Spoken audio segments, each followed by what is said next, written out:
vandag hier by die Owl Rescue Center net buite Hartbeespoortdam. Hulle is vanjaar 16 jaar oud en van ons is bewus van die wonderlike werk wat hulle doen in die rehabilitasie, bewaring en die wildlewe en wille voëls wat hulle so mooi na kyk. Ek gesels vandag met Danelle Murray en ons praat spesifiek oor predasie. Vir ons landbouers is predasie maar 'n probleem, maar miskien moet ons bietjie anders kyk na die probleem en miskien soek vir 'n oplossing. Danelle, dit is vir ons landbouers 'n probleem. Wat doen jy wanneer jy 'n wilde dier wat dalk beseer is of uit sy natuurlike habitat op jou plaas of selfs in jou erf net buite die stad teekom? Wel, eers gaan ek praat oor buitenatuurlike habitat.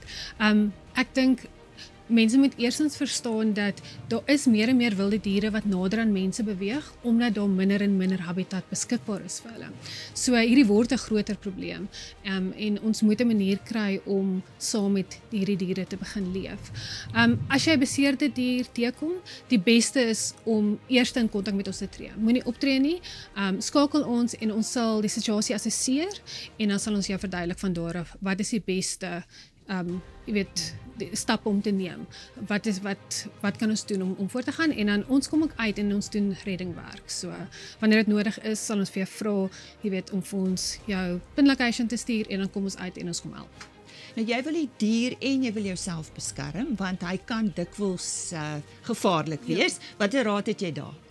Wel, soos in enige geval, hou jou afstand. Hou altyd 'n veilige afstand. Dit is 'n wilde dier, soos jy sê, hulle kan gevaarlik wees en veral in 'n situasie waar hulle bedreig voel.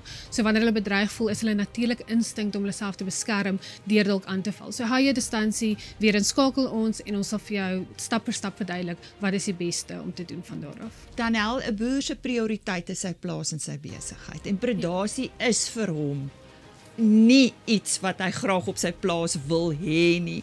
Wat is julle raad aan mense wat predasieprobleme ondervind? Ja, dit is maar 'n sensitiewe saak. Ons verstaan dat boere 'n groot verlies kan ly deur sekere diere. So ons het 'n konflikbestuurprojek waar ons help deur probleemdiere, 'n dier wat aanhoudend verliese veroorsaak. Ons kom uit en ons hervestig daardie diere op 'n veilige manier. So ons vat hulle net na 'n veilige area waar hulle nie weer, byvoorbeeld 'n reservaat, waar hulle nie weer, 'n probleem gaan wees vir enigiemand. Waar kan ons met julle in aanraking kom? Wat is die beste? En ook lees oor die werk wat julle doen. Ek dink die beste is ons webtuiste. Ons webtuiste is heel volledig oor die werk wat ons doen. So dit is www.owlrescuecenter.co.za. Ja, ek het daar gesels met Danelle Murray. Sy het van die Owl Rescue Center, ja, wonderlike werk wat hulle hier doen.